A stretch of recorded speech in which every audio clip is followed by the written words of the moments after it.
ગોરવા પોલીસની પાનના ગલ્લા ઉપર કાર્યવાહી. નશાકારક સામગ્રી કબજે કરી 3ની અટકાયત કરી. વડોદરાના ગોરવા અને સુભાનપુરા વિસ્તારમાં આવેલા પાનના 3 ગલ્લા ઉપરથી ગોરવા પોલીસે નશો કરવા ઉપયોગમાં લેવાતા ગોગા રોલ અને રોલિંગ પેપરના બોક્સ કબજે કર્યા છે. પોલીસે કુલ ₹6110નો મુદ્દામાલ જપ્ત કર્યો છે.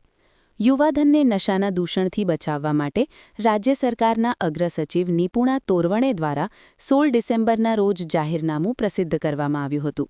રાજ્યના પોલીસ મહાનિર્દેશકના આદેશ મુજબ રાજ્યવ્યાપી દરોડાઓ શરૂ કરવામાં આવ્યા છે. આ અભિયાનના ભાગરૂપે ગોરવા પોલીસ દ્વારા ચેકિંગ અને કાર્યવાહી હાથ ધરવામાં આવી રહી છે. ચરસ અને ગાંજા જેવા નશાકારક પદાર્થોના સેવન માટે વપરાતા રોલિંગ પેપર, ગોગો સ્મોકિંગ કોન અને પરફેક્ટ રોલ જેવી વસ્તુઓના વેચાણ સામે ચાલી રહેલી ડ્રાઇવ દરમિયાન ગોરવા પોલીસે તપાસ હાથ ધરી હતી.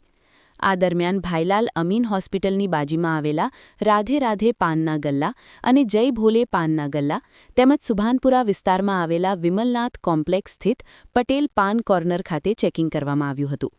તપાસ દરમિયાન આ ત્રણેય ગલ્લાઓમાંથી ગોગા રોલના બોક્સ અને રોલિંગ પેપર મળી આવતા પોલીસે દુકાન માલિકો હિતેશ સુખરામભાઈ અગ્રવાલ, સુધીર રાજેશ્વરભાઈ દુબે અને પૃથ્વી રમણભાઈ પટેલ સામે ગુનો દાખલ કરી કાયદેસરની કાર્યવાહી હાથ ધરી છે.